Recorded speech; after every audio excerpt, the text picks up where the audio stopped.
அனைவருக்கும் இனிமையான இதயம் நிறைந்த அன்பு கலந்த மாலை வணக்கம். Happy evening. எல்லாரும் எப்படி இருக்கீங்க?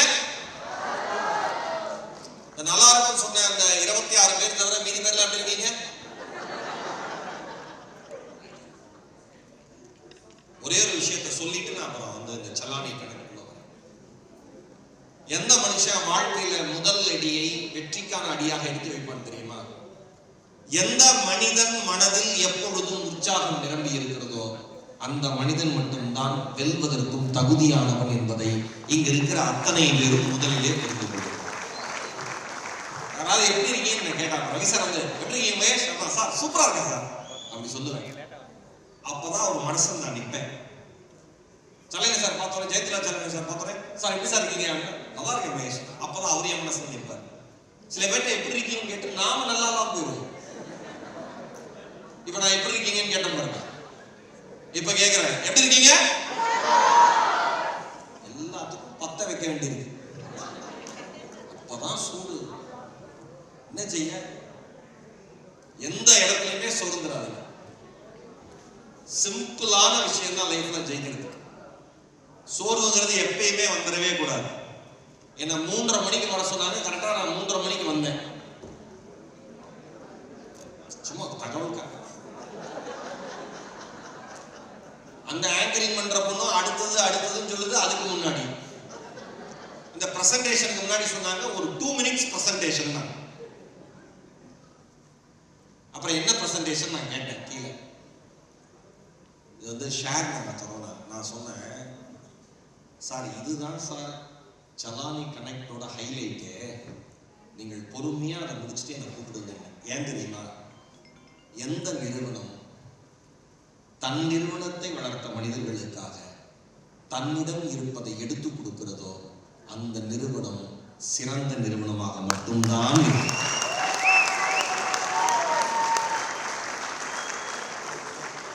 இந்த நிகழ்ச்சிக்கு வரதுக்காக வரதராஜன் சார் பேசுறார். சௌபாக்கியா வரதராஜன் சார், அருள்வேல் சார், இந்த மாதிரி சலானி கனெக்ட் வந்துருங்க. இவ்வளவு ஷேர் பிரிச்சு கொடுக்குறாங்க. என்கிட்டயே அவ்வளவு பேரம் பேசுறீங்க சார். அப்புறம் தான் நான் புரிஞ்சுக்கிட்டேன், இப்படி பேரம் பேசினாதான் உங்களால காப்பாற்ற முடியும். மற்றவங்களுக்கு தரதை விட அவங்க உங்களுக்கு தரதுதான் பெருசா நினைக்கிறாங்க.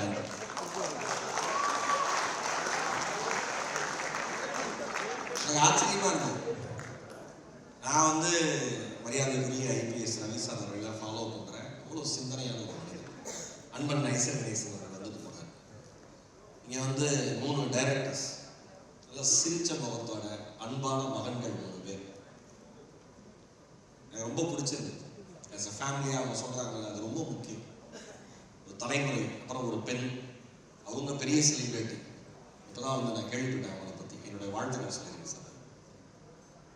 எனக்கு இன்னும் ரொம்ப பிடிச்ச விஷயம் என்ன தெரியுமா? ஒரு காலேஜ் கிரௌடுக்குள்ள போய் பேசுறப்ப எந்த மாதிரி எந்தோட இருப்பாங்களோ அந்த மாதிரி எந்தோட நீங்கள் தான் இருக்கீங்க. எனக்கு அது மிகப்பெரிய சர்ப்ரைஸ். இன்னொரு பெரிய சர்ப்ரைஸ் என்ன தெரியுமா? உங்க டீம்ல இருந்து ஒருத்தர் மேல வந்து ஃப்ரிட்ஜோ, வாஷிங் மிஷினோ, டிவியோ இல்ல லேண்டோ வாங்குறப்ப எல்லாரும் கை தட்டுனீங்க.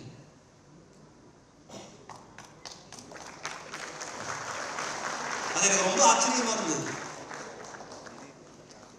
ஏன்னா நம்ம ஊர்ல அடுத்தவன் நல்லா இருக்க கூடாதுங்கிறதுல நாம தெளிவா இருக்கோம். டிவி, ஃப்ரிட்ஜ், சில பேர் தோணி இருக்கும். அந்த தோணுனவங்களுக்காக இந்த மெசேஜ். ஏன்னா சைக்காலஜி படிச்சு ஒருத்தர் முகத்தை பார்த்தாலே இந்த முகம் என்ன நினைக்குது, இந்த மனசு என்ன நினைக்குது, இந்த கண் என்ன நினைக்குது. சாருக்கெல்லாம் ஃபாரன்சிக் டிபார்ட்மெண்ட்லாம் ஒர்க் பண்ணி ஒருத்தர் பார்த்தாலே தெரிஞ்சிடும். ஆடா ரவி சார் பாப்பாரு, ரைட்டு, பக்கா ஃபிளாட்டு ஜென்யூனா இருக்காங்க. அந்த மாதிரி எனக்கு மக்கள் எத்தனை பேர் கை தட்டுறாங்க இதை வச்சே தெரிஞ்சிடும். நான் ஒன்று சொன்னேன், இருக்கிற அத்தனை பேருக்கும். சார் சொன்னாரு, மேடையில் ஷேர்லாம் பிரித்து கொடுத்துட்டு அந்த மக்கள் எல்லாரையும் கூப்பிட்டுட்டு இதில் இந்த இடத்துக்கு வரதுக்கு எல்லாரும் தகுதியானவர்கள் அப்படின்னாரு. நான் இங்க இருக்கிற அத்தனை பேருக்கு சொல்றேன், எப்பொழுது அடுத்தவர்கள் உழைப்பை நீங்கள் பாராட்டுகிறீர்களோ உங்கள் உழைப்பும் ஒரு நாள் பாராட்டப்படும் என்பதில் தெளிவாக. அப்ரிஷியேட் பண்ணுங்க. இன்னைக்கு 2500 கோடி இல்ல 1% 25 கோடின்னு சொன்னா இங்க மேடையில கூப்பிட்டது எத்தனை பேர் சார்? 12 பேரா? எவ்வளவு சார்? 15 பேர். இன்னைக்கு வேல்யூ 25 கோடி. விப்ரோல 1981ல நான் ஒரு 10,000 ரூபாய்க்கு ஷேர் வாங்கியிருக்கேன்னு வச்சுங்க. விப்ரோ கம்பெனியில 10,000 ரூபாய்க்கு என்னுடைய நிறுவனம் ஷேர், என்னுடைய குடும்பம் ஏதாவது ஒரு ஷேர் வாங்கியிருந்ததுன்னா இன்னைக்கு அதோட வேல்யூ 500 கோடி. எவ்வளோ? இங்க 25 கோடிக்கு வந்து நின்று அந்த ஷேர் ஹோல்டர்ஸ் அத்தனை பேருமே மிக விரைவில் தனித்தனியாக 25 கோடிக்கு சொந்தக்காரர்களாக மாறப்போகிறார்கள் என்பதை மறந்துவிட்டார்.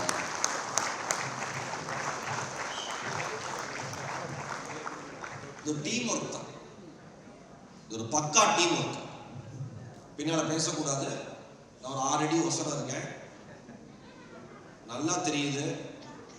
அதனால வந்து நீங்க வந்து நிறைய பேர் வந்து வாத்தியாரங்களுக்கு பிட் அடிக்கிறவன் முகர கட்ட தான் ஃபர்ஸ்ட் தெரியும், நல்லா படிக்கிறவங்க பின்னால தான் தெரியும். நீங்க நல்ல எனர்ஜியா இருக்கீங்க. நீங்க இங்க இருந்து செல்லானி கணக்கு முடிச்சுட்டு போறப்ப ஈரோடு மகேஷ் சொன்ன விஷயம்னு சில விஷயத்தை டேக் அவேவா எடுத்துட்டு போனீங்கன்னா அதுதான் எனக்கு சந்தோஷம். நீங்க சார் சொன்னது எனக்கு ஒரு டேக் அவே. தங்கம் மேல இருந்து வந்ததுடா, கீழே இருக்கிறது இல்லைன்னு ரவி சார் கரெக்டா? யோசிச்சு பாருங்க, தங்கத்தோட அந்த அந்த அந்த தன்மை யோசிச்சு பாருங்க. இந்த யூனிவர்ஸ் சொல்ற தியரி யோசிச்சு பாருங்க. எதெல்லாம் மேலிருந்து பூமிக்கு வந்ததோ அதை நீ எடுக்கிற பொழுது கீழே இருக்கிற நீயும் பின்னுக்கு போவாய். தங்கத்தோட விலை ஏற ஏற வாங்கினவனும் அடுத்தடுத்த லெவல் போயிட்டே இருக்கான். எவ்வளவு அருமையான தெரியும். அது எனக்கு ஒரு டேக்அவே மெசேஜ். நல்லா புரிஞ்சுக்கோங்க. இருக்கிற அத்தனை பேரும் சிம்பிளான விஷயம் தான் டீமா ஒர்க் பண்றதுங்கிறது. ஒருத்தர் புதுசா டீம்ல வரானா அவரை விட நீங்க ஹையர் பொசிஷன்ல இருக்கீங்களா? நீங்க பண்ண வேண்டிய வேலை என்ன? இல்ல நீங்க அதே கேட்டகரியில 1 வருஷமோ 2 வருஷமோ 3 வருஷமோ 5 வருஷமோ செலானியில் இருக்கீங்களா? நீங்க எல்லோரும் சேர்ந்து அரவணைத்து வளர்க்க வேண்டிய ஒரு நபர் உங்கள் குடும்பத்துக்குள் வந்திருக்கிறார் என்று அர்த்தம். நான் ஒன்னே ஒன்று சொல்றேன், என்றைக்கு நிறுவனத்தை நீங்கள் குடும்பமாக பார்க்கிறீர்களோ அங்க ஈகோவே இருக்காது. நல்லா புரிஞ்சுக்கோ. ஒருத்தன் வந்து நல்லா தீவிரமா ஒர்க் பண்ணானா அவனை காலி பண்ணிடாது. புரியுதா? வர்றான், அப்படியே ஆர்டர் பண்றான். இன்னும் 4 பேர் ஷோரூம்ல இருந்து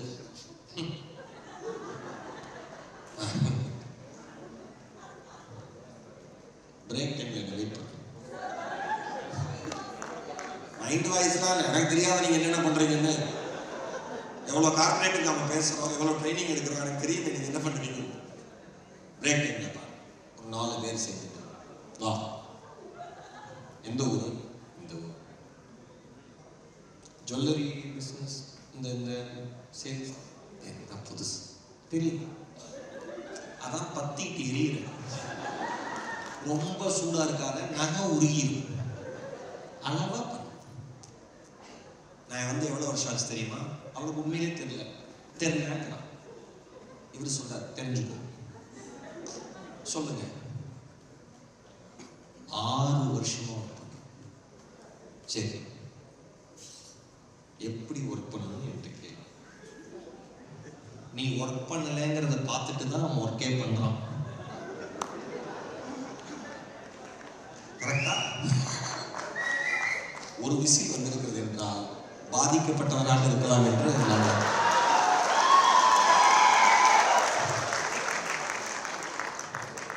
ரொம்ப ஓவரான ஒர்க் பண்ணார். ஏதோ சலானியை நீ தான் தூக்கி நிறுத்துற மாதிரி என்ன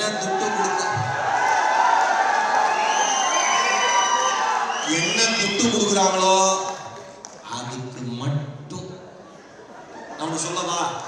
நீங்கள் வாங்குகிற சம்பளத்திற்கு தகுந்த மாதிரி வேலை பார்க்கிற நபராக நீங்கள் இருந்தால் நீங்கள் வாழ்வின் இறுதி மூச்சு வரை சம்பளம் மட்டுமே வாங்கி கொண்டிருப்பீர்கள். எப்பொழுது வாங்குகிற சம்பளத்தை தாண்டி தொழிலை நேசித்து வேலை செய்கிறீர்களோ அந்த நிறுவனத்தினுடைய பங்குதாரர்களாக நீங்கள் மாறக்கூடிய காலத்தினுடைய கட்டாயம் வந்து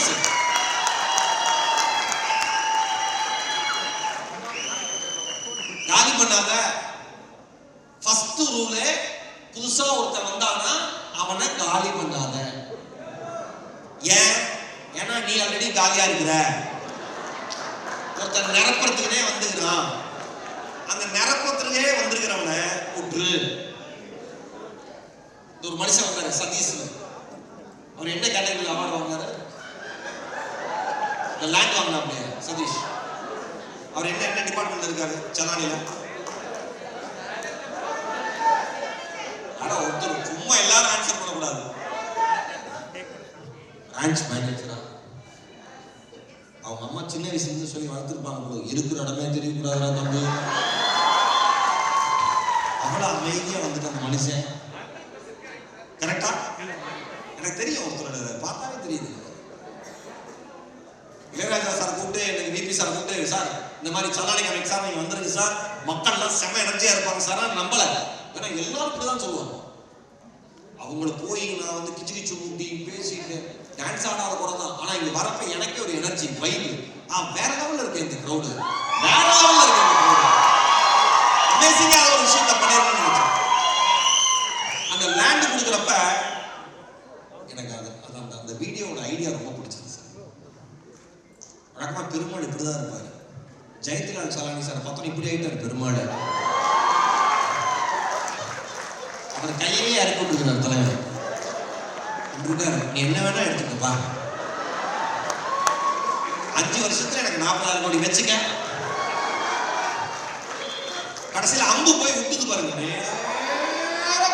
அப்படி குத்துறோன ஃபர்ஸ்ட் பேர் சௌமியான்னு வந்துச்சு.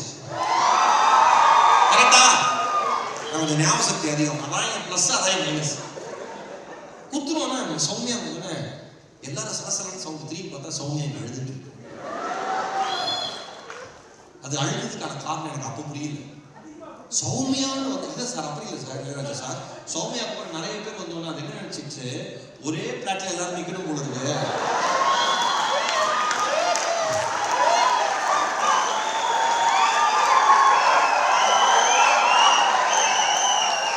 அப்புறம் தான் ஐஸ்வர்யா கணேசன், ரவி சாரு, நாங்கெல்லாம் சேர்ந்து அந்த பிளாட்டை ஓப்பன் பண்ணும்போது சௌமியா கழுவியே நினைச்சு பார்த்தீங்களா? எல்லாம் தனித்தனி பிளாட்டு போல இருக்கு. அப்புறம் இந்த ராஜாராம், அவர் யார் நிறுத்துறது? ரிஷப் சாரா, கௌதம் சாரா, ஸ்ரீபால் சாரா, 3 பேரும் ஊருக்கு போகாதுன்னு சொல்லி, ஊருக்கு போறேன்னு அப்படியா தம்பி? கௌதம் ஊருக்கு போறேன்னு சொன்னா அவன் சொல்றான், ஊருக்கு போன உடனே இனிமேல் யாராவது ஊருக்கு போவீங்க? ஆனா எனக்கு ராஜாராம் பிடிச்சது என்னன்னா, வந்து நின்றுட்டு அவன் வந்து ஜெயந்திலால் சலானி சார் கூப்பிடுறான், ஜாயின் பண்ணுங்கிறான். டேய் அப்படிதான் உனக்கு கொடுக்குறாரு, நீங்க எனக்கு கொடுக்கலடா. ரொம்ப கேஷுவலா இருப்பான் போல அந்த பேர் சார். நான் விளையாட்டுன்னு சொல்லியிருக்கேன், விளையாட்டா சொல்றேன். ஏதோ ஒரு இடத்திலிருந்து வாழ்க்கை ஏதோ ஒரு இடத்திற்கு ஒரு இடத்துல இருக்கு. பொருளாதார காரணமாக இருக்கலாம், குடும்ப சூழ்நிலையாக இருக்கலாம், வறுமையாக இருக்கலாம், தங்கையினுடைய திருமணமாக இருக்கலாம், தம்பியினுடைய படிப்பாக இருக்கலாம், அம்மா அப்பாவினுடைய உடல்நிலையின் காரணமாக இருக்கலாம். வாழ்க்கை யாருக்கும் அவர் எளிதாக அமைவதில்லை. ஏதோ ஒரு பொருட்டு தான் பிறந்த மண்ணை விட்டுவிட்டு இந்த மண்ணுக்கு வந்து வேலை பார்க்கிற ஒரு இளைஞனுக்கு இந்த மண்ணே கிடைக்கிறது என்றால் அதை விட பெரிய மகிழ்ச்சி வருகிறது.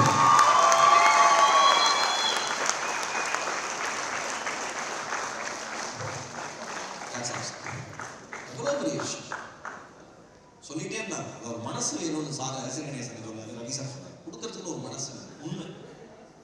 இந்த ஷேர் அனௌன்ஸ்மெண்ட்லாம் உண்மையிலே அன்பிலீவபிள் சார். உண்மையிலேயே எனக்கு தோணுச்சு இங்க வேலை பார்த்துருக்கலாம். நாம பேசுற பேச்சுக்கு எல்லா டார்கெட்டும் நான் அச்சீவ் பண்ணியிருக்கேன்.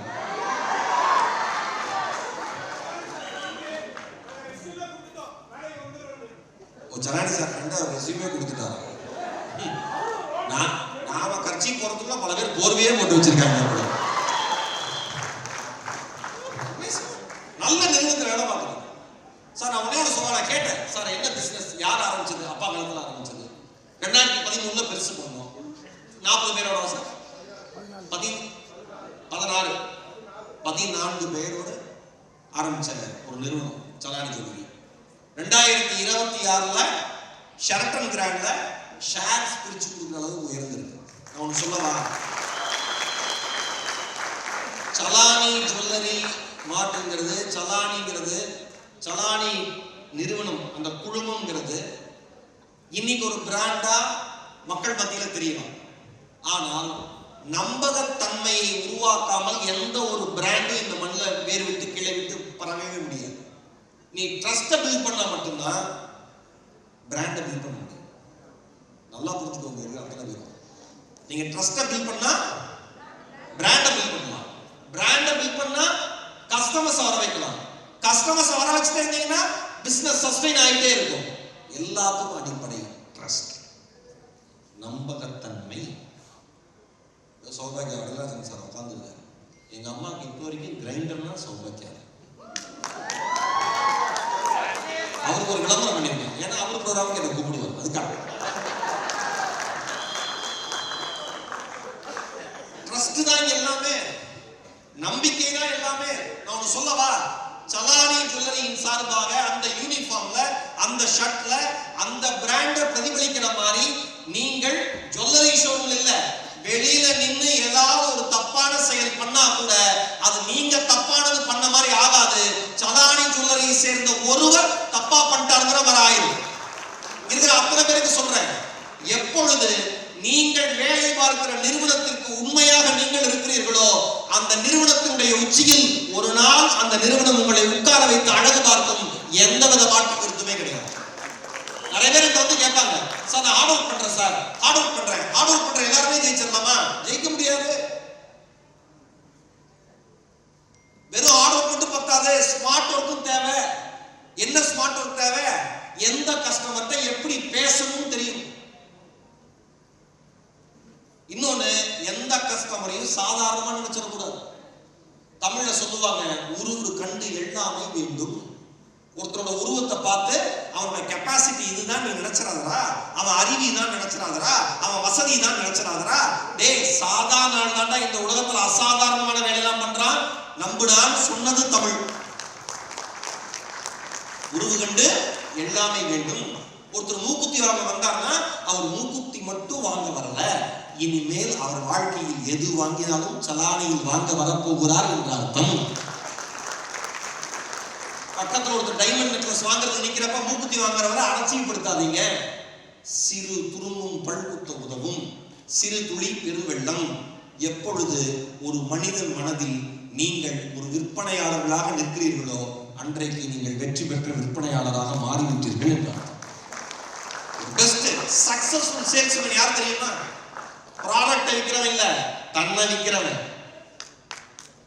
ப்ராடக்ட்டை விற்கிறவன் ஜஸ்ட் சேல்ஸ்மேன் தான். தன்னை விற்கிறவன் தான் பெஸ்ட் சேல்ஸ்மேன். சலானி ஜுவல்லரி மார்ட்டோட பேக் எடுத்துட்டு போறப்ப, உள்ளுக்குள்ள அந்த ப்ராடக்ட் எடுத்துட்டு போறப்ப கையில ப்ராடக்ட் இருக்கும், மனசுல சர்வீஸ் பண்ணவங்க முகம் மட்டும்தான் இருக்கும். ஞாபகம் வச்சுக்கோங்க. இன்றைக்கு ஷேர் பத்தி இவ்வளோ பேசுறாரு சாரு, கொடுத்துக்கிட்டே இருக்காங்க. விபி சார் பேசுறாரு, டைரக்டர்ஸ் பேசுறாங்க, சேர்மேன் சார் பேசுறாரு, நண்பர்கள் எல்லாரும் வந்திருக்காங்க, எல்லாம் உங்களுக்கு சொல்றாங்க. எல்லாத்தையும் தாண்டி நான் ஒன்னே ஒன்று சொல்றேன், ஒரு ப்ராடக்ட் வெற்றிகரமான ப்ராடக்டாக மக்களிடம் சென்று சேருவதற்கு காரணம் அந்த ப்ராடக்டோட பிரைஸா, அந்த ப்ராடக்டோட குவாலிட்டியா, அந்த ப்ராடக்டோட டிசைனா, இல்ல அந்த ப்ராடக்டோட பேக்கேஜிங்கா? எதுவுமே கிடையாது. எது தெரியுமா உண்மை? அந்த ப்ராடக்டை கஸ்டமர்ஸ்ட கொண்டு போய் சேர்க்கிறான் பாருங்க ஒரு மனுஷன், அவன்கிட்ட மட்டும்தான் அந்த மேஜிக் இருக்கு. அப்ப யார் மேஜிஷியன்? நீங்க தான். 3 பிராண்டுக்கும், சலானிக்கு, ஃபிதாக்கு, லில்லேக்கு, 3 பிராண்டுக்கும் 3 பிராண்ட் அம்பாசிடர்ஸ் போட போறாங்கன்னு சொல்றாங்க. நான் ஒண்ணு சொல்லவா, சலானியில் யார் யாரெல்லாம் வேலை பார்க்கிறீர்களோ உங்களை விட சிறந்த பிராண்ட் அம்பாசிடர்ஸ் இந்த உலகத்தில் வேறு யாரும் இல்லை என்று முதலே ஏன் திரையில் வருபவர்கள் 1 வருடத்திற்கான பிராண்ட் அம்பாசிடர்ஸ், ஒவ்வொரு நாளும் தரையில் இருக்கிற நீங்கள் மட்டும்தான் ரியல் பிராண்ட் அம்பாசிடர்ஸ். அதனாலதான் சொன்னேன் சலானி யூனிஃபார்ம் போட்டு நீங்க எங்க நின்று என்ன பண்ணாலும் அது அந்த நிறுவனத்திற்கான பெயராக மாறும். கிராட்டிடியூட். கோல்டு தானே பேஸ் பிசினஸ் இருக்கு. அதை வச்சு அவங்க சொல்றேன், கோல்டோட முதல் லெட்டர் என்ன? இதுக்குள்ள பாருங்க டவுட்டா? இந்த சைடு குபேர மூலையில உட்கார்ந்துருக்கலாம் பறக்காண்டு இருக்கு. கோல்டோட ஃபர்ஸ்ட் லெட்டர் என்ன? G. Second letter? Third letter? லாஸ்டா? அதுல சொல்றேன் ஜி. கிராட்டிடியூட். நன்றி உணர்வு. தமிழ்ல மிக மிக மிக மிக பிடிச்ச வார்த்தை நன்றி தான். இங்கிலீஷ்ல தேங்க்ஸ் தான். அதே மாதிரி சாரி, இதுல மன்னிப்பு. அதை கூட டெக்ஸ்ட் மெசேஜில் ஃபுல்லாக அனுப்ப மாட்டேங்கிறான். நம்ம சாரியை SRYன்னு அனுப்புறான், தேங்க்ஸை TKSன்னு போடுறான். அப்படி என்னடா பண்ற வாழ்க்கையிலனா ஒரு வெங்காயம் உரிக்கல. சரி, எந்த வெங்காயம் உரிக்கதான் வைக்கலையே, மெசேஜ் அதை ஃபுல்லா போடுறான்னா டைம் இல்லை. சரி, டைம் இல்லாத அளவுக்கு என்னடா பண்றேன்னா தெரியல. மிக உயர்ந்த வார்த்தைகளை மிக சாதாரணமாக பயன்படுத்திட்டு கிராட்டிடியூட், நன்றி உணர்வு.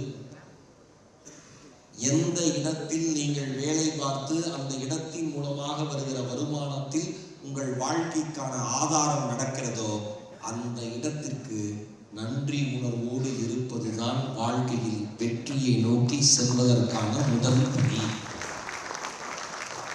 ஏகப்பட்ட பேர் பெரிய டேலண்ட் இருந்தோம், வீணா போனதுக்கான ஒரே ஒரு காரணம் எங்க வேலை செய்யறோமோ அதை குறை சொல்லினே இருப்போம். நான்லாம் வேலை பார்த்ததுக்கு அமெரிக்கா அதிபராயிடு, நான்லாம் வேலை பார்த்ததுக்கு பக்கத்து நான் இனிமேல் இங்க வேலை பார்க்க மாட்டேன் சொல்றவன் தான் போவே மாட்டான்.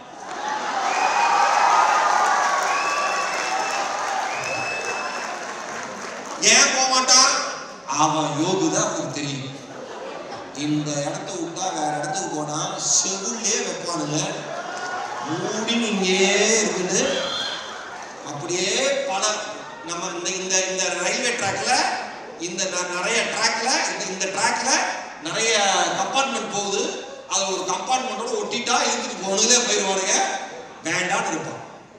ஆனா பேசுற பேச்சு பார்த்தோம்னா நான் என் டேலண்ட்டுக்கு, உன் டேலண்ட்டுக்கு உண்மையிலேயே உனக்கு கிடக்கிற சம்பளம் அதிகம், அது நமக்கு தெரியும்.